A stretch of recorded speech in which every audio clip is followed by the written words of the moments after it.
Hey everyone, welcome to Someone Like Us, the podcast where we dive deep into identity, belonging, healing, and everything in between. So today is just us. Think of it like a cozy hangout, like it's FaceTiming your friends. You'll get to know who we are and why we started this podcast. Today's episode is a little bit different. We realized that we've been having so many great conversations with our guests. However, you don't really know who we are, and we've never introduced ourselves. So we decided, you know what? Why don't we make an episode to share a little bit about ourselves? Let's start with how we met. I think Joa and I had an idea of having a podcast to share our experience and stories of living abroad. I came to Canada in 2017. I think same with Joelle. And we happened to work at the same company a few years ago. Yeah, that's how we met. And then we got along very well in Vancouver. Joelle is in Toronto, but she visited Vancouver once. I want to do a podcast, but I don't want to do it alone. I feel like it's going to be a lot. So I'm looking for a partner to do a podcast with me. And Joelle wanted to do the same thing. So yeah, that's how we started it from the beginning. But then we realized that we're really soft and we very depressed at the time. We feel like we're going to make the podcast about depressions and trauma and struggle. I don't know. I don't know if that's something that everyone want to listen to. That's why we brought me onto the podcast. So how did you guys met, me and Joelle? Yeah, so I met me at work as well. And yeah, it was just instant with me too. It's so strange that how Anne and I also met at work and it was instant. And with me also, it was very instant. We got along really well. I love her humor. She's the funniest person I know. And she's so active and so talkative. We wanted someone like that because I'm a very calm person. And so is Anne. And we wanted someone with energy. And I was like, oh my God, I know a perfect person. And I'm like, Anne, would you want to meet her? And then the first idea was to get her as a guest Yeah. on a dating episode. But then we were like, you know what? We need her. We need me to host with us, or else this podcast isn't going nowhere. We have to. It was pretty funny, yeah, because as much as like me and Joelle, we are friendly at work. Every time we meet together for our like annual work thingy, we still talk, but we're not like as like close friends. So remember Joelle reaching out to me, hey, me and my friend, we're doing a podcast. Would you like to come for like a dating episode? And I'm not gonna lie, the way your message sounded, I was like, somebody hacked Joelle's phone because I feel like it's scam. I was like, there's no way. Is this real? And I remember I really texted you and you were like, yeah, girl, it's real. And my second reaction was like, hell yeah, I want to be like a part of a podcast. You know, like it's amazing to say once you're a little bit older, yeah, I was a part of a podcast. So I think, hell yeah, I'm going to do it. And then I remember we went for like a quick chat. It was supposed to be a quick chat between us three, but it was like 1 hour talk or something, right? Yeah, we just like true. yapped for like 1 hour and we were supposed to discuss our dating episode and what it's going to be like. But instead, we just like talk about our lives. Yeah. And like we laughed. And I remember we finished the call. And then 5 minutes after, Joel texted me, like, me, what do you think about becoming our host? And I was just like, wow, that escalated really quick. From like, hey, would you like to be in our episode to, hey, would you like? And then she's like, yeah, we think we need a little bit of energy. And then with how I make my decisions usually, I was just like, you know what? Why the hell not? And I just agreed. And honestly, it's been probably one of the best decisions in my life, to be honest, because I just didn't realize that I desperately need some kind of a hobby. Like I really needed a hobby, and this has been like the greatest hobby that you can find. You don't even have to go outside of the house. That's true. Yeah. Yeah, I think it's fun, but I don't think we invited me for the dating episode. It was the Asian dad episode, our second episode. No, I think originally it was dating. Yeah, because I did ask her and she was like, I'm not sure if I'm comfortable, but I can share a few things. Yeah. And then we were also thinking, so when we did talk, the three of us, we were also like, oh, maybe we call her for Asian Dad episode as well. But then when we talked, Anne and I, we were like, you know what? She should just host with us, honestly. Yeah, I think that's how we got along. And it was really fun. The reason why I want to start a podcast with someone because I don't have a really interesting social lives in Vancouver, and all of my friends living kind of scattered across Canada and Europe and Vietnam. Every time I need to call them, the time zone difference is really hard. So I feel like if I have a weekly hangout with someone, share about our life, deep stuff, I think that would help a lot. And then we all learn so much after living in Canada for almost 10 years. We want to share what we learned, what we wish someone had told us when we first came here. Yeah, so that's why we started it. Yeah, and it's so funny because we were talking about how it's so hard to make friends in Canada. It's hard to have a community that you can rely on. It's just even hard to ask people to spend quality time because everyone's so busy in their lives. And so when Anne came up with this idea of podcast, I was like, you know what? We can build a community right here. Like we can be a safe space for people. We can have guests over.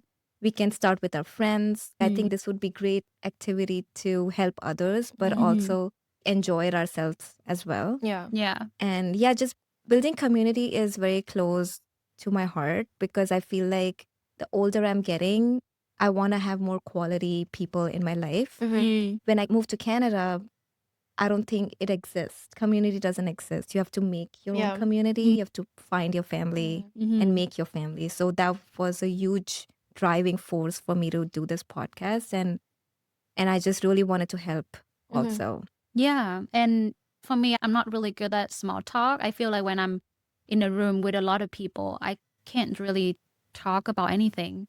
Yeah. So I think the best way to get to know someone and make meaningful connection is to sit in a cozy room like this and then ask about their life and their story. I think that's kind of a really nice way to get to know someone. That's also the meaning of the podcast, the meaning behind the name of our podcast, Someone Like Us. We really think that someone out there have the same experience moving to Canada and have gone through a lot of struggles, also happiness. Yeah, happy memories, happy experience. Yeah, so that's why we name it Someone Like Us. And Joelle is a talented animator. She did all the animation for our intro and our outro. So, yeah. Yeah, and the another thing I think which is really good about our podcast is just like generally when you go into the podcast market, it's always somebody who is like, a little bit outgoing, a little bit like, funny. And I feel like it was really important that there's somebody out there who's going to be like you who doesn't have to be funny. You don't have to be loud. And you still can do podcasts if you want to. And this is why we do this episode. We also want to share like you can do it too. Like us just three girls, we decided why don't we do that? And you for sure can do it too. Although there are a lot of podcasts right now. Honestly, there's so many. Like it's That's actually true. insane how many podcasts out there. So it's a little bit hard to fight for the place under the sun for us to get like Yeah. more famous because like there's a lot of saturation with the podcast right now. Yeah. Yeah. And it's funny you said famous because actually, when Anne and I started this, we both told each other we don't care about fame. All we're doing this just for ourselves. Yeah. And it's actually been very rewarding, which I did not think would happen. Like I feel very fulfilled while doing it. And I also feel like I'm learning so much. Every time I do an episode, I'm like, oh my God, I did not know about this. And it's been such a beautiful journey. Yeah, it is. So that's how we started this podcast. Now I want to help our audience to know a little bit more about ourselves, our personal stories, where we grew up, our culture background, and yeah, what brought us to Canada and just in general who we are as a person. Joelle, do you want to start? Sure. So originally, I'm born and brought up in India, and I moved to Canada when I was 25, which seems like a long time ago, not gonna lie. Now, it's very strange. I grew up in a very, very small town. I remember always feeling there's so much more out there. I would be one of those kids who would literally run away because I always wanted to see the world. I always wanted to travel a lot. I wanted to see what's out there. I wanted to meet new people. I wanted to know their life's journey.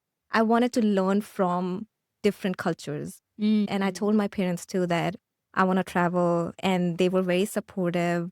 When I was 18, I moved out of my parents' house and I went to university in a bigger city. That was a huge shock for me. From a small town to a big city where everyone's wearing branded clothes and I'm just like a small town person. I didn't have a lot of friends in my university because I was just from a very small place and everyone else was like city people. I did make a few very good friends and then I decided that I want to move abroad. And I had traveled abroad during my university. Like I had gone to some Asian countries like Hong Kong, China. I did my internship in China. And I just was very travel oriented. So I wanted to travel more. And then my sister decided to move to Canada. And once she moved, it was a very easy decision for me. I was like, I'm going. It's my sister. I'm just going to live there. So yeah, I moved to Canada in 2017. And since then, Canada's been home. And I've just made it my place now. Now I know this is where I belong. So it's very nice. It's very peaceful. I love Canada. Which city did you grow up? So it's called Anand. It's a very tiny city. I Is think it in everyone the knew everyone. north, south, center? It's on the west, middle west. Mm. And it was kind of weird growing up like that because everyone knew everyone. And I'm like, I'm over this. But is it like a city, or would you say a little bit more closer to a village like? Yeah, it was like a village. Yeah. Or like town. Because it was growing. But when I was there, it literally was like 3 streets and that's it. End of Oh, the okay. Small Wow. town. end of the town. Yeah. That's crazy. What about you, me? Some people might say my story is very interesting, but sometimes when you keep telling the same thing again and again, it Ugh. kind of becomes like, ugh. But yeah, so I'm Vietnamese. My parents are Vietnamese, but they immigrated to Russia like a long time ago. So they both came to Russia. There was some kind of like an agreement or something where Vietnamese people could go to Russia completely free, and then they teach them labor kind of jobs. My dad was like a painter or something, and my dad was a sewer, like in a factory. So they were both like 18 years old. My mom comes from this village. That's you so know. young. I know, and like that's crazy for my mom because my mom comes from a very, very poor family. I'm saying village, I'm saying mountains. Like she was like seventh kid, so she never had anything new. And for her, like at 18 years old, bam, you just go to some completely different country. My dad was somewhere in Siberia, so it's even worse. It was even Oh my worse. God. Wow. But somehow they met near Moscow. And yeah, the rest is history. So then they met and then they decided to, why don't we just stay here? And then when I was born, so I was born in Moscow, Russia, and I lived there my whole life until I came to Canada. It was definitely an experience, but also a lot of people, they don't realize that at least like when I was younger, the Vietnamese Russian community was really big. So some people would think like, oh my God, this is so exotic. But honestly, it's not that exotic because there's a lot of us. There's a lot of us everywhere in the world, to be honest. Yeah. But also there was like a big community in Russia as well. So this is where I grew up. And then I always felt like I needed to be somewhere else, I guess like you. But I didn't have the means to travel much because my parents didn't have the means, and also because you're an immigrant. So your main priority is to go home. So when you travel back home to Vietnam. So I did travel a lot to Vietnam, but I didn't have a lot of opportunities to travel outside of it. So I think I always dreamed that I will be studying somewhere else. But at first I thought it would be America. Then I thought it would be UK. And then when I entered university, I realized, okay, like I actually cannot go anywhere because my parents were like, okay, we don't have the money and all that stuff. And I was like, that's fine. So then I went to university in Russia. I finished my bachelor's degree there. But then I still felt like, there's somebody somewhere else that is calling my name. Yeah. And then until 2017, my parents were like, okay, do you actually want to go study somewhere else? And I was like, I actually do. And that's how I came to Canada. And yeah, it's been like an 8-year journey. That's And crazy. it's definitely a new home now. Like Yeah. I feel like when you come home now, it feels a little bit weird. Yeah. It doesn't feel like Totally. home anymore because you already built the home here in Canada. That's so true. Okay. What about you, Anne? I was born and raised in Hanoi, Vietnam. It's not the downtown core that a lot of people know about Hanoi. It's not the old quarter. I was born on the outskirts of Hanoi. I had a quiet life with a younger brother, mom and dad. I had friends. I have good friends. I made good friends. But for some reason, I feel very different from people in many ways, especially mindset. I think because my parents was very busy working and I spent a lot of time by myself alone.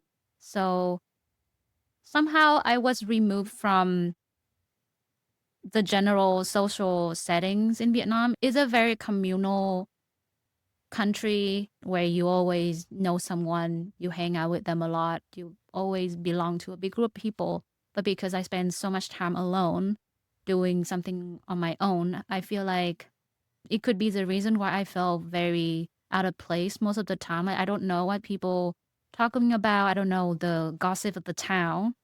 I didn't go out of my way to make friends. I'm just happy being in my little bubble. But yeah, even within my little bubble, I still feel very different. And there's something very, I don't know, I didn't really think that I would go this far, go across the Pacific Ocean and Yeah. came to Canada. I thought I would be, maybe I would, after I graduate from college, I would go to, you know, Korea, Japan, Singapore, like all the Asian countries that near Vietnam Yeah. to be an expat. Yeah, just to explore. I feel like there's something out there. If I don't feel belong in my own country, maybe I will find something that I will feel belong somewhere. And I went to South Korea for 1 year. It was really nice. I feel like, okay, there's no noise around me. No one tell me what to do. No one tell me who I should be. Yeah. So I really found myself again alone in a different country. And for some reason, it was, yeah, that brought me to Canada because that's where I met my now husband. We went to the same school there and that's how we met. And he's like, why don't you come to Canada? Because he can't speak Vietnamese and his degree and license tied to Canada. And I was like, okay, I was planning to go somewhere anyway. So I'm just going to go a little bit further. Yeah. Yeah. So that's why. That's my story. Okay, so I have a few questions here for everyone. Joelle, do you have any story or memory that kind of defines who you are today? For me, it was, went to Korea. What about you? I think my first travel by myself also is what defines me as a person, because I remember I was 20 years old. I had gotten, like, through my university, I'd gotten this opportunity to go visit Hong Kong for a conference It's so sick. for computer graphics, and that's what I was studying. And I was like, oh my God. And it's so funny, and that like defines my journey perfectly, is because when I applied, I wasn't expecting it to happen. It was just like my university put it out there that, oh, if someone wants to apply, this is a great conference. It gives you an opportunity to travel abroad and be there for 10 days. You can work while you are there. So you're still earning a little bit. So you don't have to spend too much money. All you have to spend on is the ticket. And then the stay is covered and you earn a little bit extra. So you have food covered. And I was like, this sounds like a great opportunity. I'm not going to keep my hopes high, but I'm just going to apply and see what happens.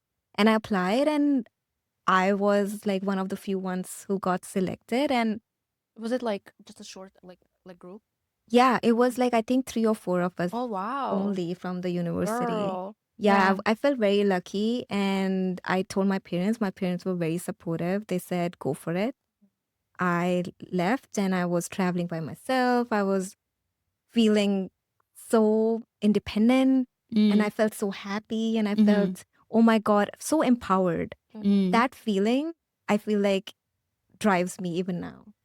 Like moving to Canada, like changing my life if I'm in a difficult situation. I don't feel scared anymore because I've had that experience. The one experience, and then that memory has defined me. And I'm kind of fearless. Not gonna say that I'm not scared, but yeah, definitely would go for things. And that's when the podcast happened too. I'm like, I'm gonna go for it and see what happens. Yeah. What about you, Me? One, I guess it's a cool story about me. I was working at Sochi Olympic Games in 2014 because it was happening in Russia. I went to school studying hospitality. One of the companies, it's called Jet Set Sports, came and they made like interviews. And back then, like I already knew English because I studied English when I was younger. Like some kids, they go to piano school. My parents were like, no, you're going to go study English. So I studied English for a long, long time. So I think I just studied because my parents told me to study. but I never thought that it's gonna go anywhere until they came to our school. They had like interviews and they interviewed me, and they're like, you know what, you're gonna go to somebody who's like because basically how it works is you get assigned to clients who buy packages to go to Olympic Games, and you become a host. And a host is a person who translates, who like support them throughout the way. We're going from one venue to another venue. I need to remember the maps. I need to make sure my driver will pick us up together, and if they allow me, like I can go with them and see, like, I don't know, like watch figure skating. So the fact that I went through that, and then after it was done, there was some kind of competition, and they said like, hey, if you write an essay about your experience, there's going to be some kind of like monetary help for that too. Yeah. And I won that essay. Oh. Yeah, it was pretty cool. And I feel like that actually put me like towards the fact that like, hey, my English is good enough to go somewhere else. That's true. Yeah. And I think that was like a kind of pivotal moment in my life where I was just like actually went with the ideas like, you know what? I actually can do things, because the fact that I won this in my mind, it was like it never happened. I remember I literally forgot the name of my essay, and then they put out the people who won, and I was just like, oh, it's not me, because I forgot that this is the name of my essay. I literally forgot what I titled it. Oh my God. Yeah, and I read the That's so title, classic and I was me. like, yeah, I was like, oh, I didn't win, and then I see like me trying, and I was like, oh no, shit, I did win. So I think that was like describe me as a person, and this is when I knew like I probably can do whatever I want. Yeah. Yeah, that's amazing. And what does home mean to you now? And has it changed over time? I think home definitely mean where my husband is. Oh, I love that. Yeah, Rom-com girly. I used to think that home is where my parents are until I travel back home alone one time. Whenever I plan a trip back home, I would think about all the things I want to do. Yeah. I want to see friends. I'm so excited to be in my house again. Yeah. But then I think at that time, I just didn't feel like it's home anymore. Because that was when I started moving in with my, he was my boyfriend back then. So we were living together, and then I traveled back to Vietnam. It feel kind of strange. I miss him immediately, and I texted him like, hey, I wish you could travel with me instead of traveling alone. It's like when I'm in Canada, I'm craving for all the food in Vietnam, craving for all the connection with relatives and parents and siblings. But when I was there, I miss my husband, and I miss my life in Vancouver. Yeah. Yeah, so I think home is where my husband is now and where my cats are now. Yeah. Yeah, I think I have a new home. Yeah. Yeah. It's kind of funny because like for me, there's so many like high, like deep meaning behind home that people create. Like home is where the heart is, home is where this is. Honestly, without any bullshit, like home is where you can take a shit without any problems. And then True. and home is also where you can just like lie on the couch, like you come home and you're like, this is my bed. I can lie on the couch, and yeah, like I feel like this is what home is to me. It's not as deep, but if I'm comfortable here to again take a poop, I have my bidet too. Like, like Yeah. this is what my home is. I come home and I'm like, yes, this is where I belong. I'm home now. Let's say you come home back to Vietnam or Russia or India, it looks different now. It feels different. It smells different. Yeah. Yeah, you can't really catch up with all the new slangs and new Yeah. trends back home. Everything moves so fast back home. Yeah, I gave up. Yeah. It's better to give up. So anyone can answer this question. What if your life is a movie or a book? What would be the title? What would be the genre? Terrible decision. I feel like for me, it would be like a series of unfortunate events. Yeah. Because in the end of the day, I think we are lucky because we have where we are, we have our family and stuff. But it took a lot to get here. Yeah. It took a lot considering also like document wise. This is the bear of my existence. Again, I was in Russia for a long time and I was an immigrant there. And then I came to Canada and I'm still the freaking immigrant here. So it feels like my whole life is just being an immigrant and filing these freaking documents, filing again like please let us know where you've been for the last 10 years. Please list Yeah. all your addresses for the last 10 years. Please list all your work for the last 10 years. And yeah, I feel like if I could describe my life as just me filing in the papers about the last 10 years of my life. Oh, wow. So it definitely took a lot to get where we are right now. So it's definitely a series of unfortunate events, but I guess it's all worth it in the end. That's true. Nice. Okay. So it's not a rom-com. Yeah. No. Definitely not No. a rom-com. It's not a Definitely thriller. comedy. I would Yeah. say Yeah. Comedy. Dark Comedy. humor. Yeah. Yes, Yeah. Dark humor. humor. Yes. There you go. Yeah. It's funny, but it's hard, terrible. Yeah. What about But I you? feel like Anne's life is a little bit of like Rom-com. Yeah, like I feel like Anne's life is definitely a rom-com. Yeah. Can you imagine meeting your Canadian husband in Korea Yeah. and then just like meeting in Korea and then just moving to North America out of nowhere? I Like swear. that's definitely rom-com. She's never even been on a dating app. Like, Yeah. so lucky. Go yeah. right. Yeah. I think I'm very lucky in terms of love life, I guess. But I wasn't that lucky right away. I went to Korea because I had a terrible breakup. So I went there because it was my first love. So We hate that guy, by the way. Terrible, horrible. yeah. My Monster. first breakup, and before the breakup, I never believed in breakup songs. I Yeah. thought, my God, these singers, they're just making it up. They're exaggerating. I wasn't dating a lot when I was in school either because I wasn't really interested in men in general. So much that my dad and my mom thought that I'm lesbian. Yeah. And I was a career-oriented woman. I'm like, I don't need men in my life. I don't need a relationship. They just get in my way until I met my husband.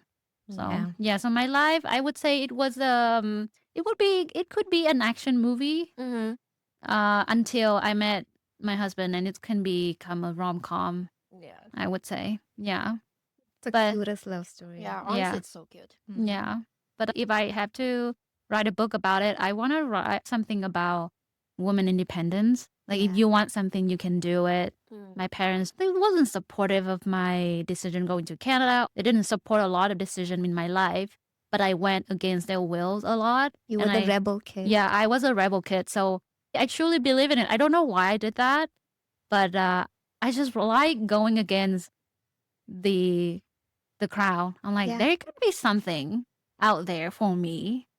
People just going this way, so they're gonna take all the fish in the pond. I'm gonna try to go to the opposite side to see maybe there's a bigger fish. Yeah. Yeah. What about you, Joelle? I think like all of us are rebels. Yeah. Like growing up too. Like we did things differently. We 100%. Yeah. wanted to do things our way. And it just like I can totally relate. Like, Yeah. it's- But guys, I went through so much troubles and trauma because of that, but I still believe in the fact that I have to fight for it. Sometimes it's not necessary. Sometimes it's too much independence. Sometimes I need to be softer, but still, yeah. For me, it was easy. Like, my parents had to understand that although we are Vietnamese family, I was still growing up in a different country. Yeah. So they were a little bit more lenient. I could get away with more things versus a person who was actually from Vietnam. They would probably wouldn't be able to get away with things. But yeah, my parents were like, of course they were strict. Of course they're like still Vietnamese Asian parents. But I could get away with a lot of things, but I was definitely a rebel too. But I was surrounded by white people only. I wanted to belong. I wanted for them to like take me in. So like there was a lot of things that I did, but it was also Russia. So Yeah. it was a That, little bit that's crazy. tough. Yeah, Yeah. 100%, 100%. I don't realize it I didn't realize when I was younger. But now that I'm older and I'm looking back and I'm going to therapy as well, then I kind of like figure out, okay, I was actually surviving back then too. Yeah, seriously. Survival mode all the time. That's crazy. Yeah.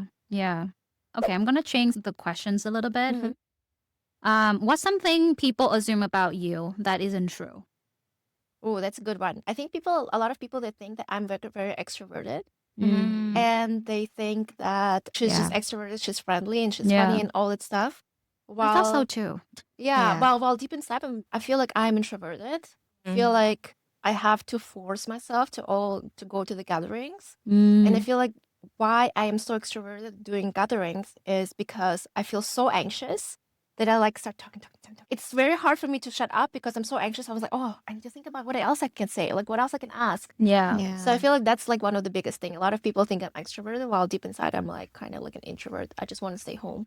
Yeah. Yeah. What about you, Anne? People say that I look scary. They think that I'm very unapproachable. I You're have intimidating. Yeah. yeah. They find that I have the resting face. I think I inherited this face from my dad. My dad also had the same face. Like he looks really scary until he smiles. Ah. Yeah. At the end of my middle school, we wrote journal to each other. So we passed our journal book and then to all the class, and then everyone said that. And oh my God, when I first saw you in the class, I would not think that I would be friends with you because you look so intimidating. You look scary as hell. But when we start sitting next to each other, you're so funny. You're just very goofy. So I didn't expect that part of you. Yeah, a lot of people say that. Yeah. And then my husband friend, at first they thought, Annie's really quiet. She's really shy. Do you think she's okay? Do you think she'll be okay living in Canada and making friends? And then my husband was like, Annie's quiet? Have you met Anne? Are we talking about the same Anne? Yeah. Yeah, so I don't know. I think, yeah, I could be quiet until people open up to me, and then I would talk nonstop to you. Yeah. Yeah. Honestly, resting bitch face, like I got that a lot too. My mom always says that I have one.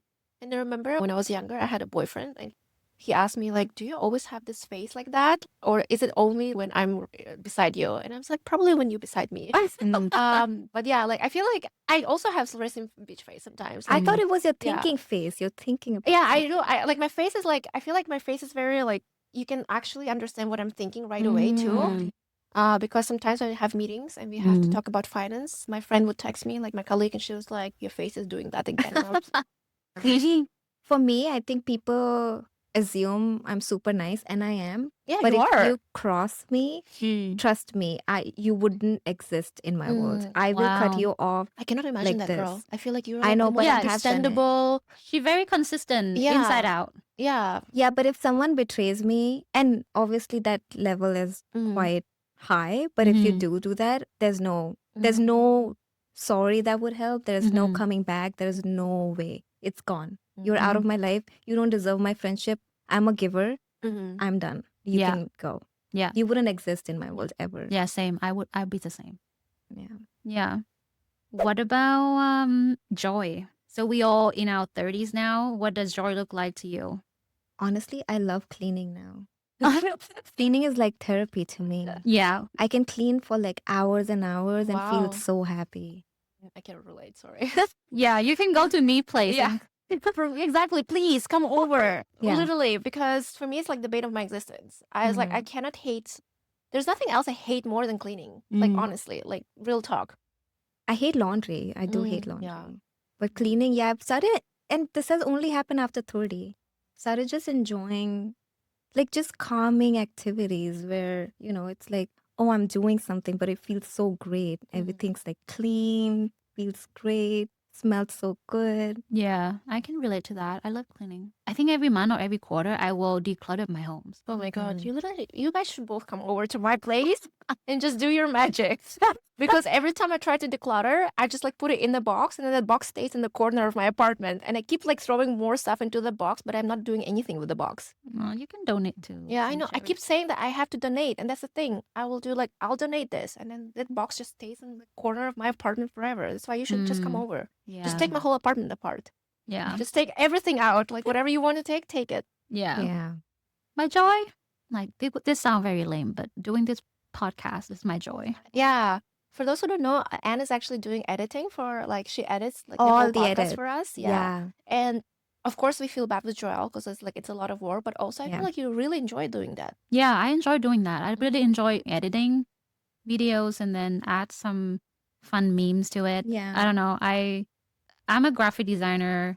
Joelle also a graphic designer, but she better in motion graphics. I'm Yeah. kind of better in, I guess, video editings and still graphic. Yeah, and branding too. Our whole logo is designed by Anne. Colors, everything. Like, I think She just brought everything to life. Yeah. And the way Yeah. she edits too, like I remember when we just started Yeah. and I was telling my friends like I'm doing podcast, they're like, oh, okay. And I feel like they're all like, I was like, oh, okay, whatever. You know, like one of those. That's me is probably wants to be an influencer, which I don't.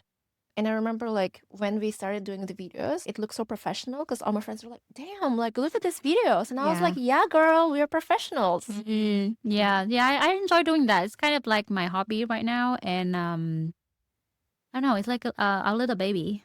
Yeah. Yeah. I'm pretty proud of it. And people start asking me about it. And then I'm very excited to share with everyone. Oh, yeah, I'm doing this. Yeah. Very happy about it. Yeah. That sounds very cliche, but that's true. I enjoyed just being home alone with my dog, to be honest. That was like one of the biggest thing of like being in my 30s. Because when I was in my 20s, I was never home. I was constantly somewhere, like maybe come over to my friend's house to eat there, like maybe to come over to my other friends. Yeah. And one thing that was like harder for me to understand is like I started kind of thinking that I don't want to do that, but I still had this FOMO because I'm like, oh, I just want to be young. I just want to still have fun and be young and go over to friends. But I started realizing that like I actually prefer being home. Like you just hit the 30 and I was like, there's no way. I was like, I will never be like one of those 30 years olds like become 30 and then you like so boring. I am boring a little bit right now. You know, you hit the phase, but you're also okay with that. Yeah. So yeah, my biggest joy is just like being on my couch, sitting with my dog and just watching some trash TV. Yeah. Is there any part of yourself that you still trying to understand? You know who you are yet, or you still think that you're still figuring yourself out? Yeah. I'm still figuring myself Me out. too. I feel like it's not like a journey with a destination. Yeah. I feel like it's just a journey. Like, Yeah. you're probably like you reach 30, you reach 40, you're just gonna become a different person. That's what I think. Yeah. Yeah. And therapy is helping a lot, you know, like getting to know myself. And there's so many things I didn't realize I didn't have boundaries. When I go to therapy, I'm like, oh my God, I really need to have some boundaries. I can't let people just walk all over me or like, you know, push me around. I have to be like, hey, this is not okay. And yes, I'm still learning. There's a part of me that still wants to like please everyone around me. And as a millennial too, like I just constantly am a people pleaser. Same. So yeah, it's a lot. Yeah, I'm also learning to set social boundaries because I'm a giver too. It takes a lot of emotional energy, and some people don't even appreciate it.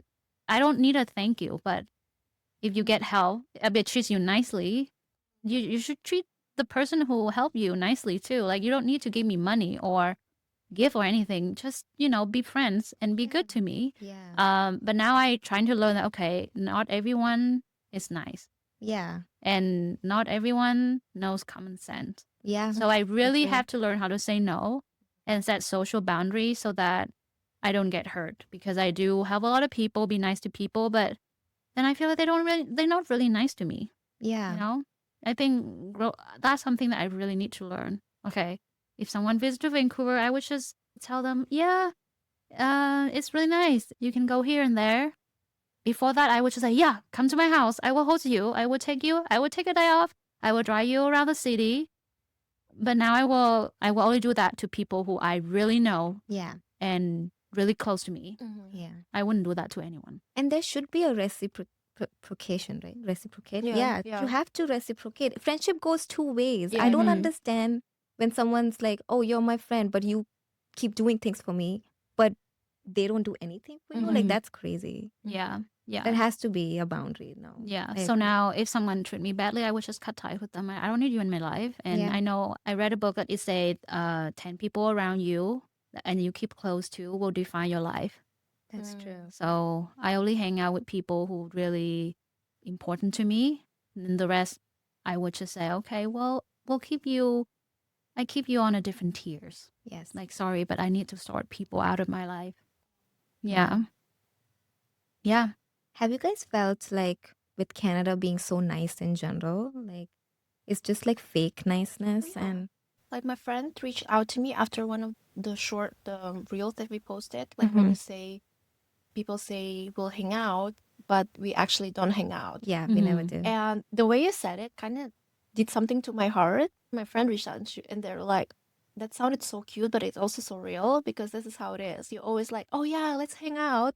And then if you say that, it really means that you're never gonna hang out. And I feel like this is what defines Canada. It's just like people like say, let's hang out, and you never hang out. But also the relationship is very like, if you do hang out, it's very like Surface level. surface level, Yes. correct? Mhm, Yeah, it's mhm. very surface level. You Yes. cannot make a deep relationship. Yes. Like you can be friendly, you can be like, girl, let's go out like this Saturday for like a brunch, but it's still very surface level. You Yeah. cannot share like the deepest secrets. Mhm. Yeah. Unfortunately, it's very hard. Yeah. That's why we're doing this podcast. And then even the guests that are over, I feel like they have been so vulnerable and open. Mm-hmm. And I feel so lucky to like even get to know their journeys. Mm-hmm. And we have had such great guests come and, support us as well. Like Mhm. I really feel very lucky. Yeah. for sure. Yeah. And also like one of the things we want to let everyone know is like, anyone can reach out to us. Yeah. Anyone can reach out to us if you think there is a story that is worth for other to listen. Please reach out to us. Like obviously that we are all starting, so our view count is not that high, Mhm. but you never know. Yeah, You never know. Yeah. Yeah. And we will help in any way we can. So if you do reach out and if you have anything that you need help with, we can always like help you guys out with Canada questions. Or if you're in Toronto, I am in Hamilton, me's in Toronto, and Anne's in Vancouver. So if you have any questions, please feel free to reach out. Yeah, we can even read your story too if you want willing to share with us. You don't have to come to the show. Yeah. We'll just make an episode where we read people's stories. Yeah. It could Yeah. be anonymous. It Yeah. could be with a name, like anything. Or if you have like any other ideas how our podcast can become better, we are open for that. Yeah. Yeah. Like we just want to be heard, and we just want other people to hear other people's stories as well. Yeah. Yeah. So we hope that you guys can understand us a little bit more after this episode. We share a lot about stories. And then we hope to hear more stories from you guys too. So, yeah, thanks for listening, guys. Bye. Bye. Catch you next time.